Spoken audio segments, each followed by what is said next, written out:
Good day, everybody. Everything new under the sun. Today we have a red heifer update, and this is straight from the templeinstitute.org, or templeinstitute.org is the website.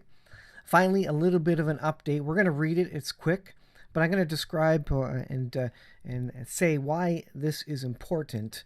And it's certainly something I've been kind of tracking, waiting for the most recent updates from them. And finally, it's here. So this is their website.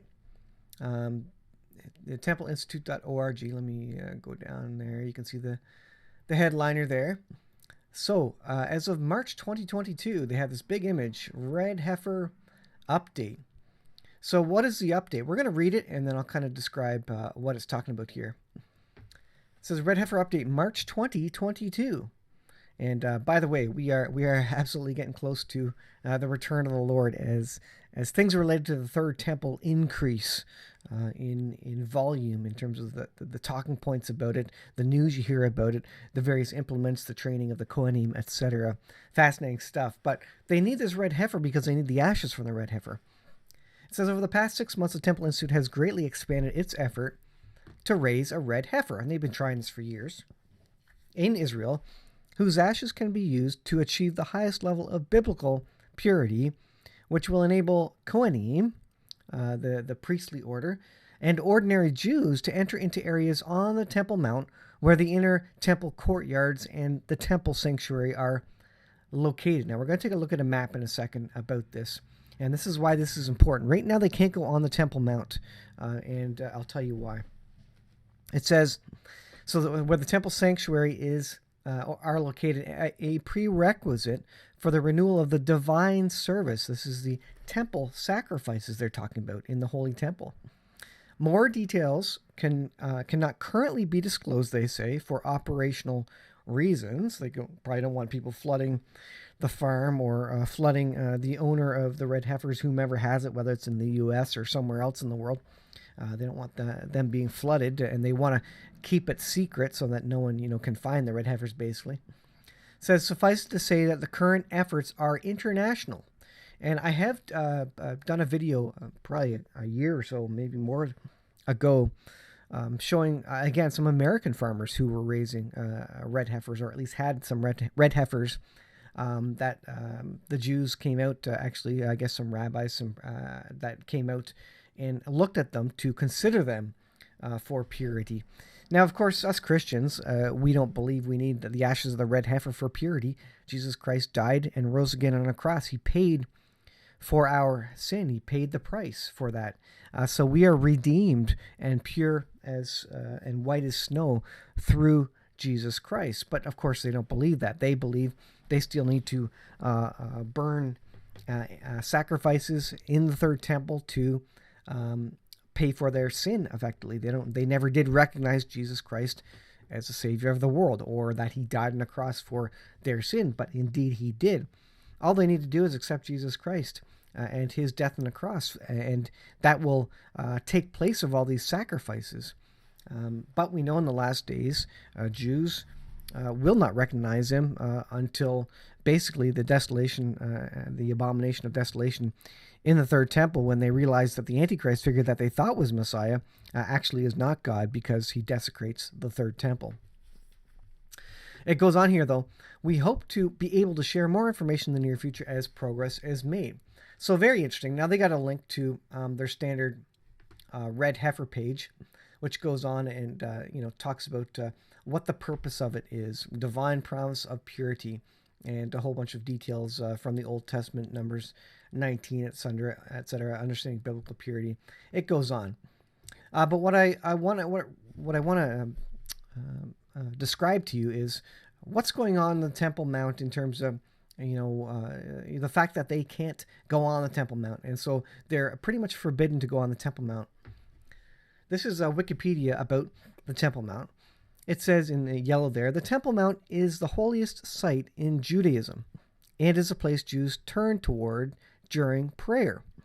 Due to its extreme sanctity, many Jews will not walk on the mount itself to avoid unintentionally entering the area where the Holy of Holies stood, since, according to rabbinical law, there is still some aspect of the divine presence at the site. Now you see the image there, the Dome of the Rock. Al-Aqsa, where the Dome of the Rock there. I think it's Al-Aqsa Mosque down on the corner there. But anyways, the Dome of the Rock there in the middle, that's supposed to be the high point on the mountain. And the Jews think that's where the temple stood. If you look a little bit of it and over, you'll see a little bit of a dome there. I can't point to it. And I've forgotten the name of that. Was it the Dome of the Spirits? Something like that. The suggestion is that up and to the right of it, that empty area that's completely, blank space, some suggest that is actually the more accurate location in terms of the eastern gate coming out on the bottom right corner point of that land space there. And so the temple might have went there. But the Jews won't go up there again. There's no third temple, or there's no, rather, second temple. It was destroyed, of course. So they don't know exactly where on this mountaintop that it was. So they won't go up there for fear of standing in the Holy of Holies and desecrating it effectively. So with that said, let's take a look at the timeline of the return of the Lord, or specifically my comments on the third temple. So I did a bunch of slides about the third temple here, and they've raised a lot of money, and now they're raising even more with the silver coins. This was Indiegogo they had a couple of years back, 2014 actually, where they raised $100,000 to build the third temple. And there's a whole movie there that I had showed in the past. I don't know if this works or not. Oh yeah, it does. So I actually did save it to this thing. So they actually have the blueprints for the third temple here. I can't zip ahead in it, unfortunately. Not sure how to do that. Anyways, they show the video of what they think is the rebuilt third temple.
So you can see here that this is the veil.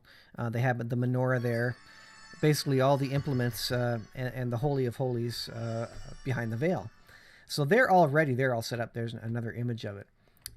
In terms of having the implements, having the gold menorah, being ready with the blueprints, with the money in hand, and now the shekels that were supposed to be paid to the temple as a tax there to pay for the ongoing services and such. So it's a fascinating thing. The Temple Institute has everything ready to go. But again, looking at this image here, you'll recall the image that we were looking at there.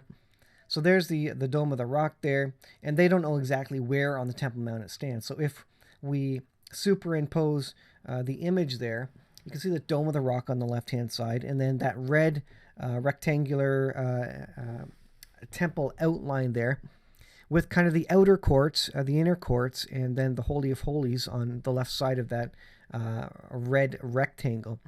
And they believe it goes right over the center of the Dome of the Rock. But if they shift that whole rectangle up to the very top of the platform, above the Dome of the Rock there, in relation to the image there, that's actually to the north of the Dome of the Rock, you would see that temple outline actually fits there. And in terms of the eastern gate, it actually lines up with the eastern gate better. So that I think it's the Dome of the Spirits there that it's called. You can correct me if I'm wrong. I don't know if it's the name is not mentioned there. Anyways, It's more accurate, and many believe that's actually where it goes. So when the Antichrist leader comes in, he's going to say, you know what, you don't have to destroy the Dome of the Rock. The original temple actually was to the north of the Dome of the Rock, and in fact that lines up with the Eastern Gate, through which Jesus will return. And you can build your third temple there, and so we can have all the three monotheistic religions, with temples and places of worship on the Temple Mount, according to this. And they don't have to tear anything down. They don't have to tear down the Dome of the Rock. That would obviously incite the Muslims to extreme violence. That would cause World War III, basically. So a very, very interesting thing.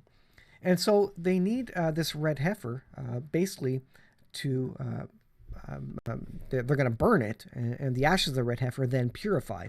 Whereas Jesus purifies us Christians. We recognize that he died on a cross, rose again to pay for our sin. We are now pure through Jesus Christ. But they believe that the ashes make you pure, and the sacrifices pay for the sin. So it says, the divine ordinance of the purification through the ashes of the red heifer. Biblical law is concerned with several types of impurity, which have direct effect on everyday life, they say, especially when the holy temple is standing. So again, this is a key prerequisite to the building and the sacrifices and services of the third temple. The most severe type of impurity is that which is caused by exposure to death. There are several methods for restoring purity, most notably immersion in water. We would call it baptism. But the Bible's exclusive antidote to the impurity, say they, of death is purification by sprinkling of the red heifer. This is what the Jews believe. The red heifer ashes. Many of the thousands who have arrived at the Holy Temple had to undergo this process before they could enter into the court. So again, you have this outer court on the left square on that rectangle, and then the inner court, and then, obviously it goes into the Holy of Holies. So this idea of the red heifer, they absolutely need it. And whether they find original ashes or they create new ashes by finding a new pure red heifer according to whatever purity they're expecting, and basically all red hairs and not even one white hair on the heifer, or a mix of the two. They've on their own website, templeinstitute.org, they suggested mixing original ashes with new ashes, so that just in case the new ashes aren't pure, the old ashes will be good enough for them, basically. So details about the heifer. The heifer must be 3 years old and perfect in its redness. So if the temple sacrifices start, 6 months, 12 months from now, that means there must be a 2 or 3 year old red heifer that is pretty much ready to go at this point in time and is, according to whatever rules they have, pure. So, kind of just like the Antichrist figure, we figure there's an Antichrist figure somewhere in the world. We just don't know exactly who it is yet, but he will be revealed. But, he is somewhere existing right now, which is an interesting thought. It goes on, though, this means that the presence of as few as 2 hairs of any other color will render it invalid. It is related that for this reason the red heifer was always very expensive to procure, hard to find. That's why they're looking internationally. And that's why that's why they commented on that update in March 2022 that this is an international search, because it's hard to find this. It says even its hooves must be red. It must also be totally free from any physical blemish or defect, whether internal or external. So there were red heifers born over the last couple of years. There was one born in September 2018. That would mean it's near 4 years old now. September, so I guess that would mean we're on the verge of 3 years. So according to that, boy, that's close to the timing, isn't it? If a red heifer was born September 2018, that would be close. Well, no, it's 2018. I guess, what am I thinking here? 2022, 2021. That red heifer would have been 3 years old. So is that acceptable or not? What's the age range? I've heard it needs to be 2 years. This particular article said it must be 3 years old. Can it be 4 years? It depends what they determine is perfect. But that came from breakingisraelnews.com. So again, this could be it, or maybe this one has grown up, and maybe there's another heifer born from that farmer or whomever it was. But it's fascinating, anyways. And when I originally made these slides, I looked at, what is the timing? What is 3 years added on to, the birth, September 2018 of this one? And I came up with September 1st, 2021. Now, that was incorrect, of course. Could it be September 2022? If it turned age 3 years of age, it was only eligible in September of last year. And maybe it's still eligible right now, and maybe until it's 4 years old. I mean, I don't know. Again, it all depends on what rule books they're going by. But we're in that range. We're very close. Whether this particular one that was born September 2018 is it or not, we're in that realm where they're really looking for it.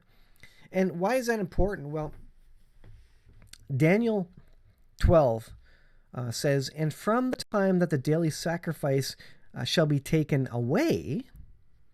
Now that implies that there is a daily sacrifice, and the Jews can't have that daily sacrifice without a temple existing. And so what we believe by these verses is that a third temple must be built in order for them to have sacrifices, in order for the sacrifices to be there, to be taken away, to fulfill Daniel 12 and other scriptures. So it says, daily sacrifice shall be taken away. The abomination that maketh desolate set up. There shall be 1,290 days, it says. Daniel 9:27, it says, and he shall confirm a covenant with many for 1 week. And we believe this is the Antichrist. In the midst of the week, he shall cause the sacrifice and oblation to cease. So at the midpoint of the 7-year period, this is our current understanding of what's going on. And for the overspreading of abominations, he shall make it desolate, even until consummation. And that determined shall be poured upon the desolate. So again, verses that describe the third temple, the sacrifices, and the fact that the Temple Institute is actively looking for it. Let's just go back to this article here. They're actively looking for it. They see the red heifer being very, very near. They're looking hard for it. They probably think at this point they have some contacts where there is a red heifer.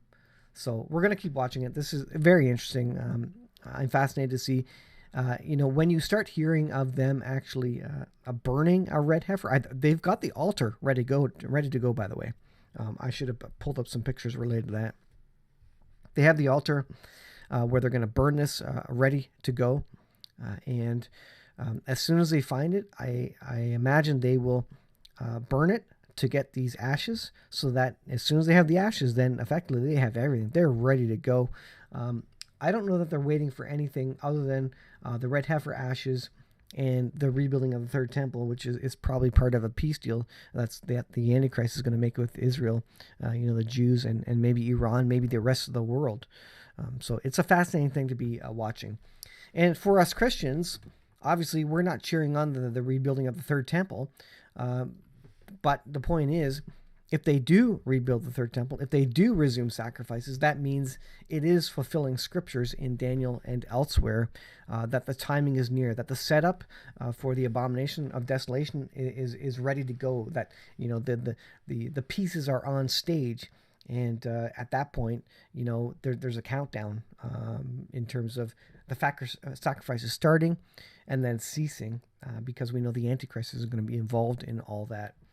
So fascinating stuff. This really does set a timeline. It's something that we need to be watching for. And, things are happening very, very fast. This is 2022. Things will get worse in 2022, I believe. I think we're in the last days. I think we're maybe have months to go before the start of the 7-year period. I don't know. Stuff has to get a lot worse, I think, even before that. And the way things are going, it looks like it is. But we'll continue to watch this and be prepared. The most important thing is get your heart ready with God. Don't miss Jesus like the Jews did. Don't miss that. accept that free gift of salvation, trust in Him. We will need faith in Jesus Christ. We will need that hope of eternity and paradise, to get through these last days. They're going to be very, very hard. And if it were possible, even the elect would be deceived by the things that were coming upon us, and even the elect would take the mark if it were possible in these last days. So get your heart ready, get your house ready. The Lord's coming back, but a lot of biblical scriptures are going to be fulfilled prior to that, which tell us of some pretty incredible things, and scary if you don't know Jesus. Pretty scary things if you don't know Jesus. Things coming upon the world and upon humanity. Thanks for watching, guys. A very interesting update. I thought this was very cool. We'll see you in the next video.